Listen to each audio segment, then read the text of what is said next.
자, 다시 한번 저와 함께 인사하시겠습니다. 할렐루야, 아멘. 사랑하는 성도 여러분, 반갑습니다. 이춘희 장로님, 할렐루야, 감사합니다.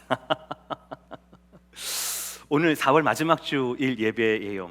여러분 만나뵙게 돼서 너무나 감사하고요. 현장에 계신 여러분뿐만 아니라 또 온라인을 통해서 예배드리는 여러분 모두에게 하나님 말씀이 그대로 귀로만 들리는 것이 아니라 가슴에 새겨지도록 그렇게 축복을 합니다. 팀 켈러 목사님의 책 중에서 답이 되는 기독교라는 약간 좀 두꺼운 책이 있습니다. 거기 이런 섹션이 나옵니다. 세속주의에 물들수록 우리는 삶의 의미를 외면한다라는 거예요. 그러니까는 세속주의에 물들수록 복음이 아니라 세상 사람들이 살아가는 대로 시대 정신에 맞게 그냥 그렇게 살아가면 살아갈수록 우리는 삶의 의미, 가치, 목적을 외면한다라는 거예요. 누가 보더라도 50년, 100년 이전보다 우리의 기술의 발전에 따른 우리의 생활의 편리함은 말할 수 없을 정도로 진보를 했죠. 누구라도 계절과 상관없는 타국에 있는 과일과 고기 그리고 먹는 것 얼마든지 신선하게 얼마든지 먹을 수 있습니다. 너무 많이 먹어서 걱정이죠. 마음만 먹으면 하룻밤 사이에 못 갈 나라가 없습니다. 예전엔 그냥 생각만 했는데 이제는 집 밖을 나가지 않아도 돈을 벌 수 있는 재택근무가 상식처럼 된 시대를 살고 있어요. 어느 시대보다 풍요롭고 어느 시대보다 정치적인 권리뿐만 아니라 경제적으로도 풍요로운 시대를 저와 여러분이 살고 있는데 오히려 삶의 의미를 발견하기가 쉽지가 않다라는 거예요. 아니, 팀 켈러 목사님에 의하면 우리는 삶의 의미를 발견하려고 하지 않는다라는 겁니다. 외면한다라는 겁니다. 살아가기엔 너무나 바쁜데 할 일은 너무나 많은데 정작 그 일을 왜 해야 되는지 그 의미가 무언지를 명확히 알 수 없는, 알려고 하지 않는 풍요로운데 빈곤한 그런 이상한 시대를 저와 여러분이 살고 있다라는 것이지요. 인간에게는 의심할 여지 없이 삶의 의미가 필요합니다. 너무나 당연한 거예요. 팀 켈러 목사님의 그 같은 아티클에 보면 이런 예화가 나와요. 어떤 의사가 있었습니다. 이분은 노인 요양병원에서 근무를 하시는 분이에요. 근데 이분이 어느 날 자기가 맡고 있는 노인들에게 숙제를 맡겼다고 해요. 그 숙제는 큰 거 아니에요. 개, 고양이, 앵무새, 토끼, 암탉을 사와서 그거를 케어하도록 돌보게 하는 거예요. 책임을 지우게 된 겁니다. 그리고 놀라운 일이 발생했습니다. 거의 모든 그 노인분들이 기운을 차리고 활력을 띠었어요. 심지어는 하도 말씀을 하지 않아서 저분은 좀 언어 장애가 있는 것이 아닌가라고 의심할 정도의 어떤 그 노인분은 말을 막 하기 시작한다는 겁니다. 너무 귀찮아서 침대 밖을 나서지 않았던, 걷는 것을 귀찮아했던 어떤 노인분은 개와 고양이를 산책시키느라고 침대에서 나왔다라는 거예요. 의학적 데이터도 그렇습니다. 이분들 항상 좀 우울감이 있고 또 수면 장애가 좀 있으신 분들이 많으시거든요. 무기력하니까요. 그런데 그분들이 이렇게 개나 고양이 이런 것을 케어를 하게 되면서 항우울제라든지 수면 유도제라든지 이런 약품의 처방이 38% 수준으로 낮아졌다라는 거예요. 사망률도 15% 감소했다라고 이야기를 하고 있습니다. 작은 동물이지만 작은 책임이지만 그 삶의 의미, 내일 내가 눈을 뜨고 내일 뭔가를 내가 해야 한다라는 삶의 목적, 조그맣지만 그것을 찾으니까 이렇게 활력도 찾게 되었다라는 거예요. 여러분, 우리 인간에게는 아주 왕성한 활동뿐 아니라 왜 그 활동을 해야 하는가, 그 삶의 의미가 뭔가라는 의미가 필요하다는 거예요. 먹고 자고 공부하고 직장을 잡고 결혼하고 아이를 키우는 활동뿐 아니라 왜 먹어야 하는가, 왜 기도해야 하는가, 왜 공부해야 하는가에 대한 답을 가져야 한다라는 것입니다. 이것이 동물과 우리 인류가 다른 점이고 이것이 바로 저와 여러분의 삶을 더욱더 풍성하게 만들 수 있기 때문에 그렇다라는 거죠. 오늘 본문은요, 야고보서입니다. 야고보서의 기록자, 하나님의 감동으로 말미암아 기록한 분은 예수님의 친동생 야고보입니다. 그분은 예루살렘 교회의 기둥 같은 지도자라고 설명이 되어 있습니다. 이분의 삶이 정확히 삶의 가치가 있을 때와 없을 때로 나뉠 수가 있어요. 그 정점은, 그 영점은 복음을 영접하기 이전과 이후라고 할 수가 있겠습니다. 이분이 복음을 영접하기 이전에, 즉 예수님을 친형님이 아니라 그리스도 하나님의 아들로 받아들이기 이전에 이분은 철저한 생활인이었을 겁니다. 그분은 생활을 책임져야 하는 가장의 역할을 다했을 겁니다. 목수의 둘째 아들로 태어났어요. 그런데 자기의 형님인 예수님이 도중에 책임을 다하지 못하고 하나님 나라를 전한다라고 하면서 그 모든 책임이 아마 동생 야고보에게 그대로 전가가 됐을 겁니다. 여러분 아시다시피 그 당시 2000년 전 이스라엘에서 목수라는 이 직업은 매력적인 직업이 아니었습니다. 거친 직업이었어요. 이윤도 얼마 남지 않았거든요. 어부와 더불어 목수는 굉장히 밑에 있는 블루칼라의 노동자였습니다. 아마 이 야고보의 일상은, 복음을 접하기 전에 그의 일상은 가난이 일상이었을 겁니다. 그리고 그의 삶은 이 가난을 벗어나기 위한 발버둥 치는 것, 그것이 아마 이분의 삶의 전부였을 거예요. 삶의 의미, 가치 그런 건 모르겠고 생존 자체가 삶의 이유인, 전부인 대다수 우리 이민자들의 삶처럼 복음을 접하기 이전에 야고보의 삶도 다를 바 없었을 거라는 것이죠. 그런데 그런 야고보에게 은혜가 임합니다. 기억하신 줄 모르겠지만 저는 이 야고보를, 예수님의 친동생 야고보를 세상 어느 누구보다, 역사 어느 사람들보다 가장 예수님 믿기가 어려운 분이라고 저는 그렇게 이해를 합니다. 왜냐하면 어릴 때부터 예수님과 함께 자랐잖아요. 함께 싸우고 함께 먹고 함께 일했을 겁니다. 아마도 어느 정도 공생의 이전까지는 함께 가구를 만들면서 시장에 내다 팔기도 아마 했을 겁니다. 그런데 그 예수님을 하나님의 아들로 어떻게 하루아침에 인정할 수가 있겠습니까? 그렇죠. 다른 사람들이 물 위를 걸으시는 예수님을 보고 오병이어 기적을 베푸시는 예수님을 보고 저분이 그리스도다, 저분이 메시아다 라고 믿을 수 있는 것과 어릴 때부터 30여 년 동안의 자연인으로서, 형님으로서 모시고 살았던 그 예수님이 하루아침에 메시아라고, 그리스도라고, 하나님의 아들로 받아들이는 것 사이에는 너무나 큰 격차가 있는 것, 당연한 겁니다. 그래서 예수님을 영접하기 이전에 복음이라고 하는 것은 이 야고보에게 부끄러운 거였어요. 남사스러운 것이었습니다. 동네 창피한 일이었습니다. 그러나 이 예수님 믿고 난 다음에 하나님의 아들로 고백하고 난 다음에 바뀌게 되었어요. 이분은 이제 예루살렘 교회의 지도자가 되어서 복음 전파를 책임지게 됩니다. 그 누구보다 거의 세상의 유일한 사람으로 온전한 예수님의 인성, 온전한 예수님의 신성을 동시에 균형 있게 전할 수 있는 전도자이자 증언자가 바로 이 야고보였다라는 것이죠. 복음을 받아들이고 난 이후에 야고보의 삶은요, 그 인생의 의미는 더 이상 먹고 사는 것, 생존에 있지 않습니다. 복음을 전하기 위해 먹고 하나님 나라를 전하기 위해 살았습니다. 복음은 그의 인생을 완전히 바꾸어 놓았다라는 거예요. 사랑하는 성도 여러분, 저와 여러분도 야고보와 다르지 않습니다. 우리도 그래야 합니다. 우리도 그렇게 살아야 합니다. 어차피 죽지 못하니까, 어차피 살아야 하니까 사는 것이 아니라 하나님이 원하시는 삶의 의미와 가치와 목적을 알고 제대로 살아야 합니다. 오늘 복음을 통해 그 삶의 의미가 완전히 변화된 야고보서의 그 마지막 구절을 통해 주시는 말씀이 여러분의 영혼뿐 아니라 여러분의 삶 가운데 그대로 새겨지고 남게 되는 오늘 하루가 되시기를 주의 이름으로 축복합니다. 아멘. 첫 번째 말씀은 이겁니다. 따라합시다. 영적인 현실을 알아야 합니다. 시작. 우리 19절의 말씀 다 함께 읽겠습니다. 시작. 네, 형제들아, 너희 중에 미혹되어 진리를 떠난 자를 누가 돌아서게 하면.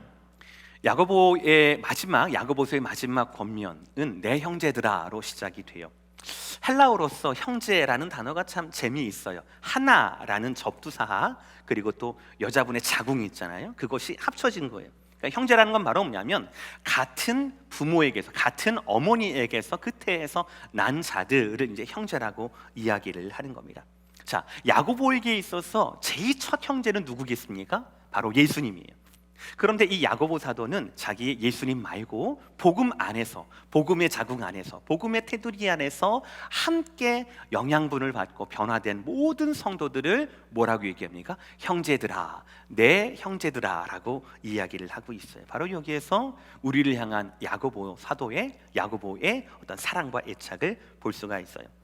근데 사실 당시 야고보가 있었던 그 당시 예루살렘 교회의 그 성도들의 삶의 정황은 핍박 그 자체였습니다. 그들을 향한 핍박은 세 가지였습니다. 종교적인 핍박이 있었고, 정치적인 박해가 있었고, 경제적인 어려움이 있었습니다.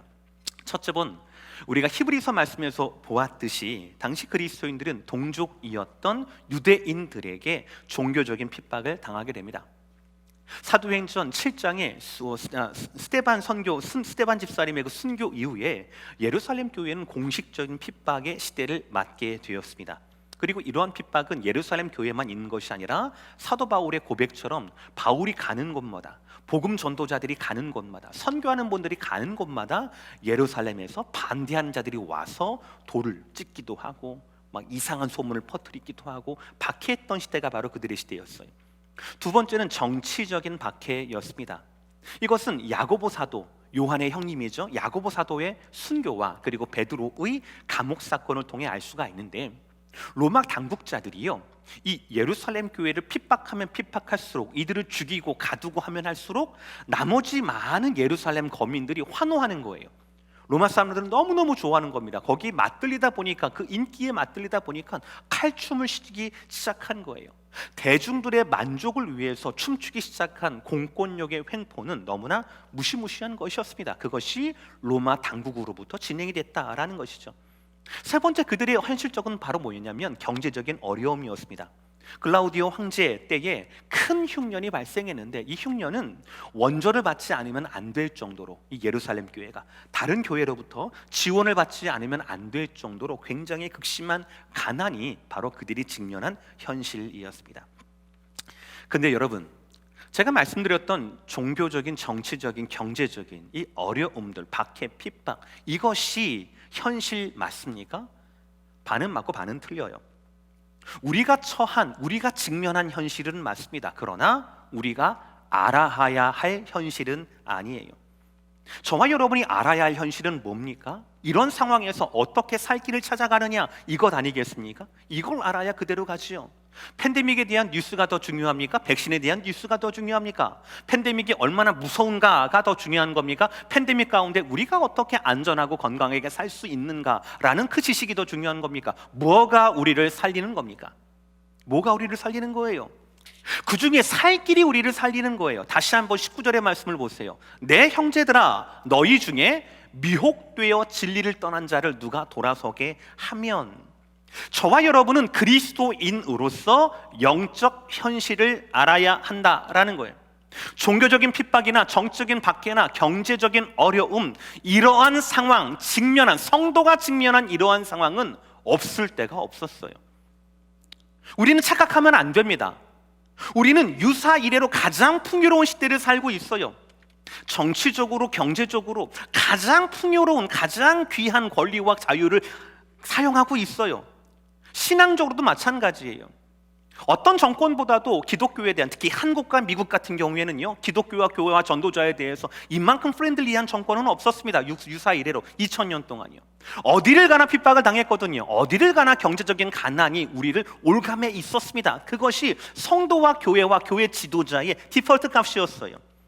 예수 믿는 사람은, 복음대로 사는 사람은, 그 제자들은 대부분의 시대와 대부분의 사람들에게 환영받지 못했다라는 것입니다. 그것이 우리를 살리는 현실이 아니라는 거예요.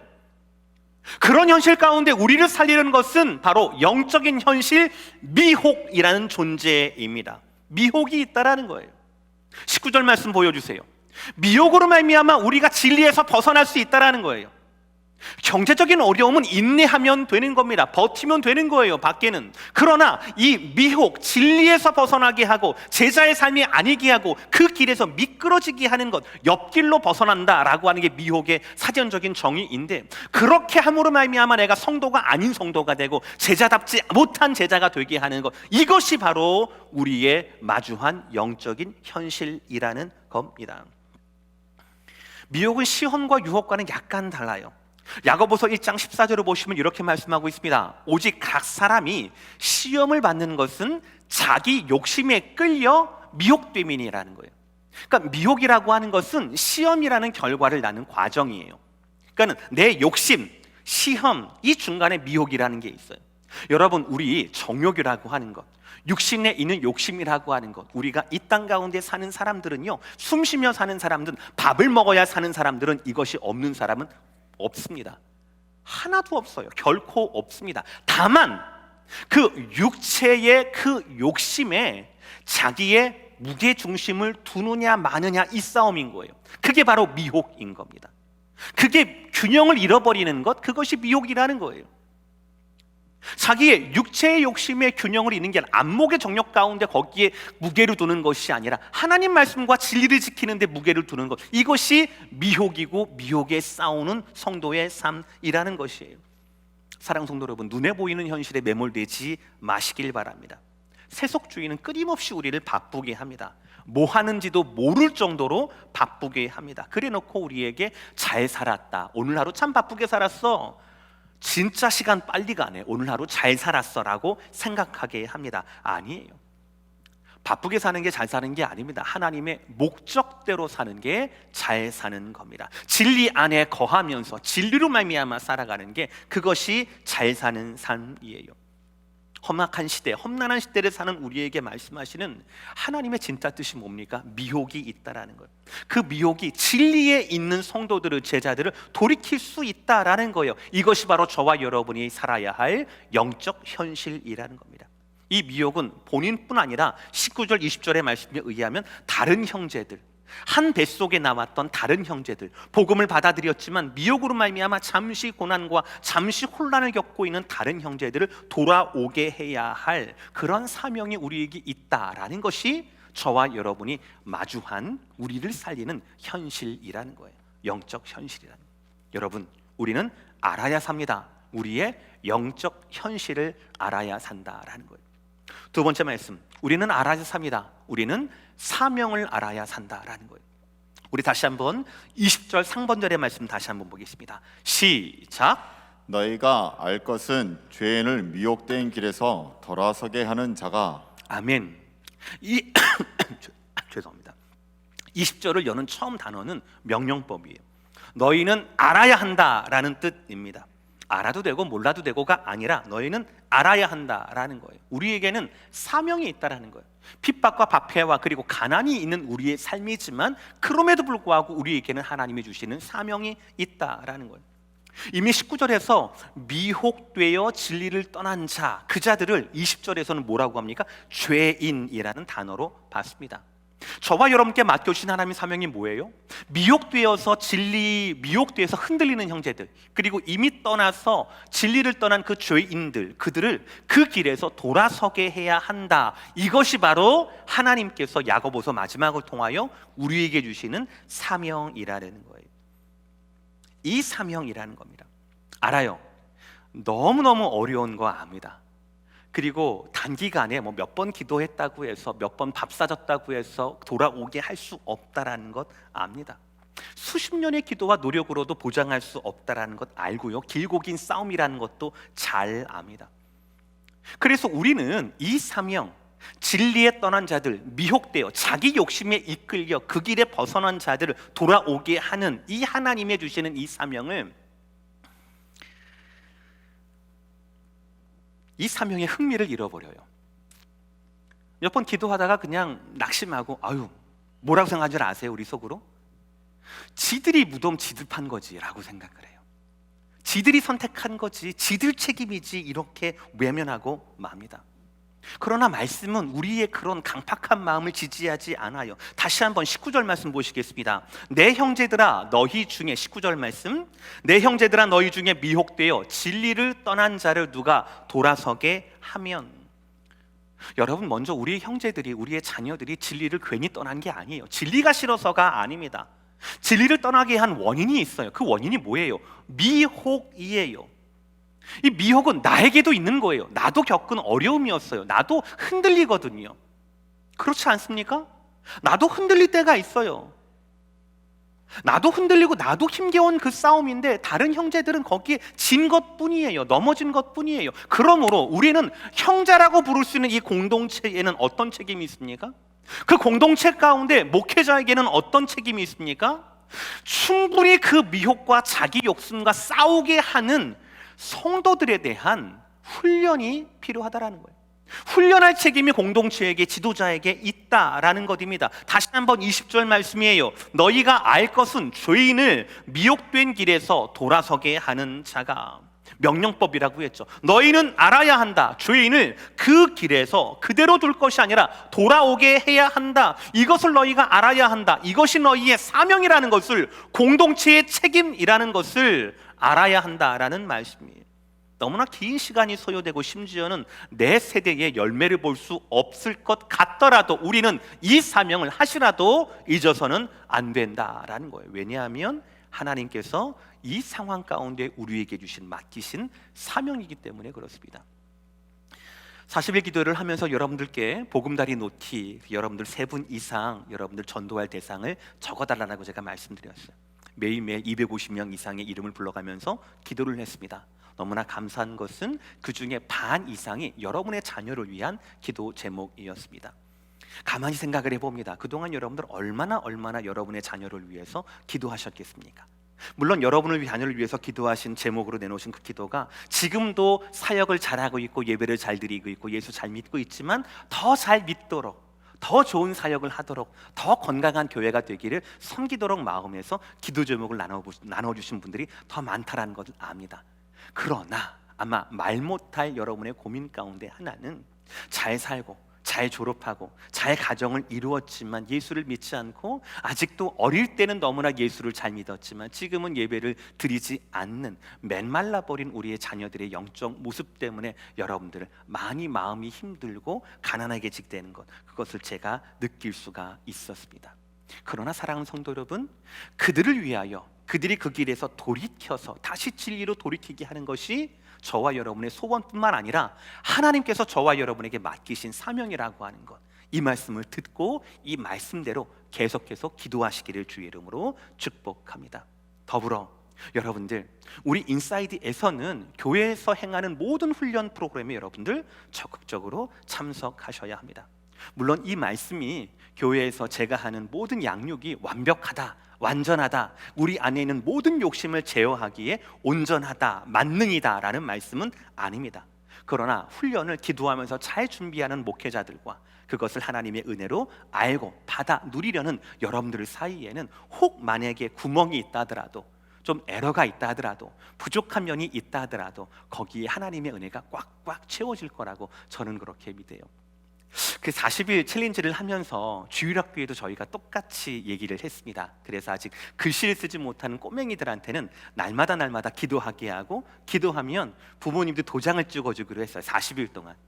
여러분들 3살 때 매일매일 기도하셨습니까? 식사기도 말고? 아마 없을걸요. 근데 우리 아이들은 그렇게 기도한 아이들이 굉장히 많아요. 그리고 성경 쓰기를 봤더니 100명 이상이, 100분 이상이 그거를 다 뭐 창세기 쓰신 분들 계시고 히브리서 쓰신 분들 계시고, 또 어떤 분은 사복음서가를 다 쓰셨어요. 다 쓰셔서 제출하신 분들도 계셔요. 참 기억에 남는 것은 그 중에 누구라고 말씀드리진 못하겠지만 1학년, 초등학교 1학년 꼬마 7살인가요? 8살인가요? 그 꼬마가 히브리서 말씀을 다 쓴 거예요. 타이핑 친 게 아니라 다 쓴 거예요. 아마도 그 가족 모두가 같이 썼겠죠. 저는 기도하기를 그렇게 쓰면서, 물론 엄마 아빠가 혼내니까 썼겠지만 쓰면서 그 썼던 히브리서의 그 말씀, 우리가 이해하기도 참 쉽지가 않은 그 히브리서의 말씀이 그 자녀의 10살도 되지 않았던 그 자녀의 마음과 그리고 그 삶 가운데 새겨지고 지워지지 않을 거라고 저는 믿고 기도합니다. 사랑하는 성도 여러분, 저와 여러분께는 사명이 있다라는 것을 여러분들 꼭 기억해 주십시오. 저와 여러분에게는요, 눈에 보는 현실 너머에 영적인 현실, 미혹이라는 것이 있고, 미혹으로부터 우리 스스로를 지키고 훈련시켜야 한다는 사명, 미혹에 떨어져서 진리에 벗어난 다른 사람들을 또 돌이켜야 한다는 그 사명이 있다라고 하는 것, 이것을 꼭 기억하시고 다른 연약한 지체를 위해 기도하고 섬길 수 있는 저와 여러분, 사명대로 살아갈 수 있는 저와 여러분 모두가 되시기를 주의 이름으로 축복합니다. 마지막 3번째는 이겁니다. 우리는 알아야 사는데 마지막으로 하나님의 능력을 알아야 산다라는 거예요. 우리 3번째 대지 다 함께 읽겠습니다. 시작. 하나님의 능력을 알아야 삽니다. 아멘. 우리 20절 하반절 본문 다 함께 읽을게요. 시작. 그의 영혼을 사망에서 구원할 것이며 허다한 죄를 덮을 것임이라. 아멘. 우리의 사명, 특별히 미혹되어서 자기 욕심에 이끌려 미혹되어서 진리의 길에서 잠시 벗어났던 그런 성도를 다시 돌아오게 한다라면, 그런 자에게 주시는 능력의 말씀이에요. 그런 자에게 그 영혼이 구원받을 것이며 그의 죄가 완전히 하나님의 은혜로 덮어질 것이다 라고 말씀하고 있습니다. 물론 그 형제를 구원하는 궁극적인 권능, 주권은 하나님께만 있습니다. 그러나 신학적으로 신자가 은혜에서 완전히 떨어지는 것은 불가능합니다. 왜냐하면 하나님의 부르심에는 후회하심이 없기 때문에 그렇습니다. 다만 저와 여러분이 마주한 현실 가운데 우리의 욕심과 욕망을 자극하는 미혹이라는 영적인 현실이 있고, 우리 중에 어떤 형제들은 단기간 동안에 그 미혹 때문에 잠시 동안 방황하는 것은 가능하다라는 거예요. 그래서 오늘 말씀은 잠시 동안 방황하는 그 형제들을 진리로 다시 돌이키게 하는 것이 우리의 사명이며, 돌이키게 하는 자들에게는 하나님께서 권능과 온전한 회복을 주신다라는 것이 마지막 세 번째 약속인 겁니다. 여러분, 우리는 분명히 기억해야 합니다. 형제를 향한 우리의 사역에는 분명한 하나님의 능력과 약속이 있다라는 거예요. 허다한 죄를 덮는다라는 말씀은 그대로 뭐냐면 그 죄가 없어진다라는 것이 아니라 지난주에 봤듯이 하나님께서 그 죄를 다시 기억하지 않으신다, 하나님이 그 죄를 덮으신다라는 뜻입니다. 주인을 바른 길로 돌아서게 한 자가 그 주인의 죄를 없이 하는 게 아니라 이런 과정을 통하여 그 주인의 죄가 하나님께 가리워져서 보이지 않게 된다라는 것이에요. 그러므로 우리가 형제를 사랑할 때 그들을 진리로 이끄는 우리에게 가장 중요한 기준은 내 사랑, 내 기도, 내 열심이 아니라 하나님의 능력에 대한 우리의 의지예요. 그래서 우리는 기도할 때마다 하나님의 능력을 의지해서 사역해야 합니다. 그 능력을 알고 사역해야 합니다. 가장 좋은 사역의 방법은 방금 말씀드렸던 기도예요. 여러분, 오늘 설교를 듣고 난 다음에 댁에 가셔서 이 야고보서 5장 있지 않습니까? 5장을 한번 많이 통독을 해보세요. 그러면 깨닫게 됩니다.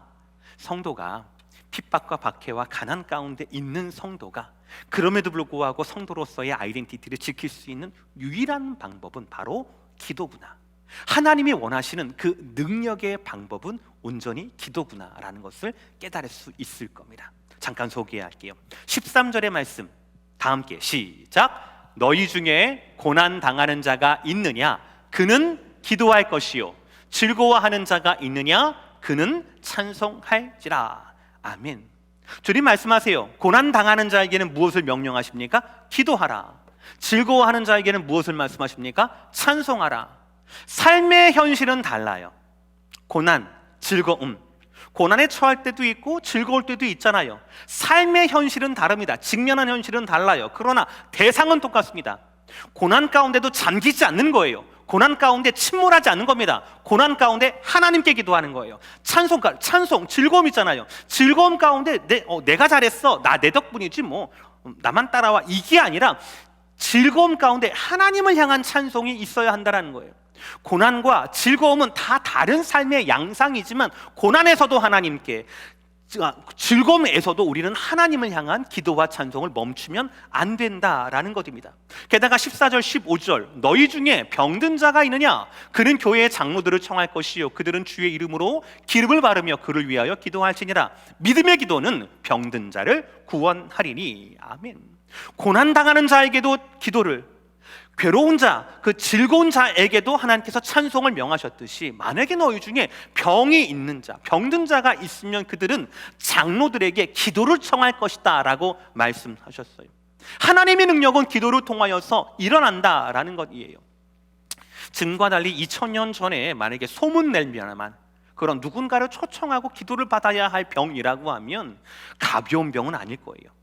굉장히 무거운 병일 겁니다. 중한 병일 겁니다. 해볼 건 다 해봤지만 나를 무기력하게 할 수 있는 게 아무것도 없는 그런 병이 아마 기도를 요청하는 그런 병일 겁니다. 도저히 손쓸 수 없는 그런 병이었을 거예요. 그러나 하나님은 그때에도 우리에게 명령하십니다. 기도하라는 거예요. 장로들을 청해서 기도하라는 거예요. 자기가 아니라 공동체에 자기의 소원을 두고 주님의 이름으로 기름을 바르며 기도하기를 요청하라라는 거예요. 이 기름은 안수의 의미도 있어요.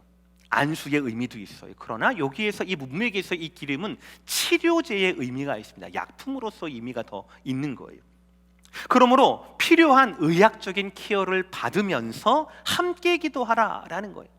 그러나 분명한 것이 뭡니까? 다시 한번 15절 보십시오. 다시 한번 믿음의, 다시 그 다음이요, 믿음의 기도는 병든 자를 구원하리니라는 거예요. 결국 병든 자를 구원하는 것, 병든 자를 일으키는 것은 무엇이라고요, 여러분들? 믿음의 기도라는 것이에요. 기도가 하나님의 능력과 말할 수 없이 무기력한 이 환우의 고통 사이를 연결해주는 매개가 바로 뭐냐면 믿음의 기도라는 것입니다.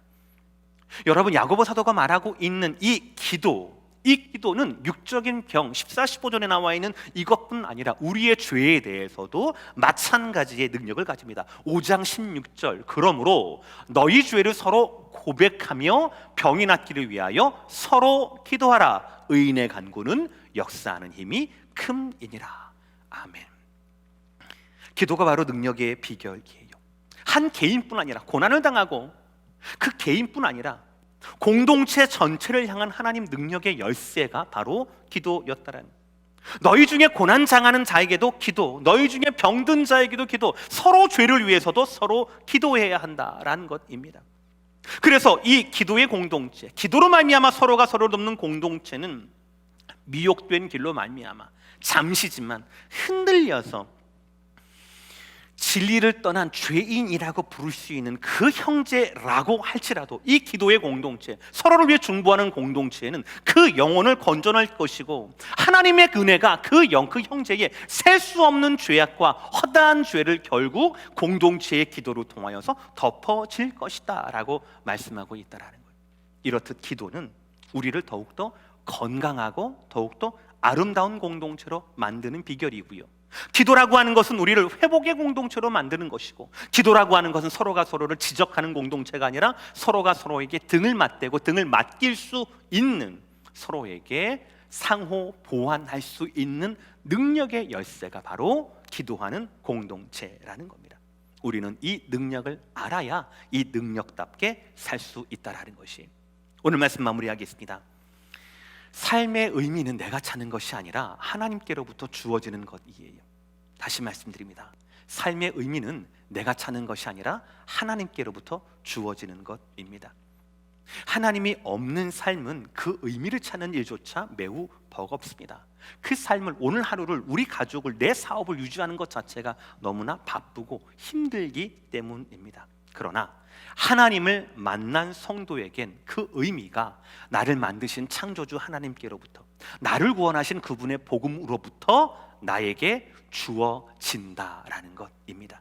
그래서 저와 여러분의 삶의 의미와 가치와 목적은 말씀을 통하여, 성경을 통하여, 가르침을 통하여, 오늘 야고보처럼 복음으로 말미암아 그의 삶이 완전히 변화된 이런 분들의 이야기를 통하여서 우리는 주어지고 찾아야 한다라는 것입니다. 오늘 본문의 기록자인 주의 형제 야고보가 특히 그랬죠. 그분은 태어날 때부터 예수님을 자연인으로 알고 있었습니다. 같은 부모에게서 같은 밥을 먹고 함께 자랐어요. 그러나 친형제인 그조차도 인정하지 않을 수 없는, 부인할 수 없는 부활의 주님, 부활의 복음을 만난 후 야고보의 삶은 완전히 달라지게 됩니다.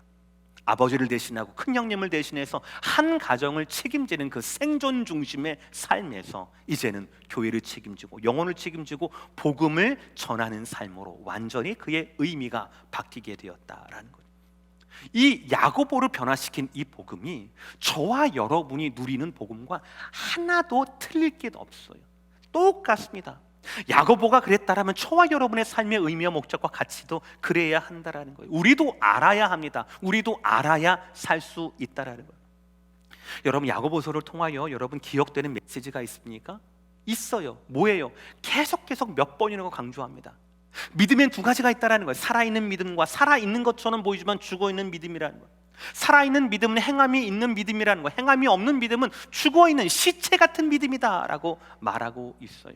우리의 믿음은 살아있어야 합니다. 우리가 살려면 우리는 알아야 합니다. 첫 번째, 보이는 현실이 아니라 눈에 보이지 않는 영적 현실, 미혹이라는 존재가 자꾸 우리의 욕심과 우리의 정욕을 이끈다라는 거죠. 루어 낚시 아십니까? 미끼 낚시. 그것처럼 우리를 유혹한다라는 거예요. 그래서 우리는 스스로를 트레이닝 시키고 예수님 바라보는 말미암아 그것에 대해서 훈련받아야 한다라는 것이죠. 그리고 보이는 생존 가운데 생존을 넘어선 사명이라고 하는 하나님의 삶의 목적이 우리 가운데 있다라는 거예요. 우리가 순종해야 할 것은 삶의 필요에 순종해야 할 것이 아니라 삶의 목적에 순종해야 한다, 사명에 순종해야 한다라는 것이 오늘 두 번째 말씀이었죠. 마지막 세 번째, 기도하는 공동체 가운데 주시는 하나님의 능력이 있다라는 것을 알고, 지금 당장 그 열매가 보이진 않겠지만, 몇 년 동안 기도했지만 변한 것이 별로 없는 것 같이 보이지만, 기도 밖에는 이 현실 가운데 하나님의 능력이 드러날 일이 없으므로 계속 기도하고 또 기도하면서 하나님의 능력을 품고 그것을 기대할 수 있는 저와 여러분 모두가 되어야 한다라는 말씀이 바로 오늘의 말씀인 겁니다. 사랑하는 성도 여러분, 알아야 삽니다. 영적 현실을 아시길 바랍니다. 숨겨진 사명을 아시길 바랍니다. 기도 가운데 숨겨진 하나님의 능력을 아시고 그것대로 살아낼 수 있는 저와 여러분, 우리 모든 승리하는 오렌지 카운티 제일장로교회 모든 성도들이 되시기를 주님의 이름으로 축복합니다. 기도하시겠습니다.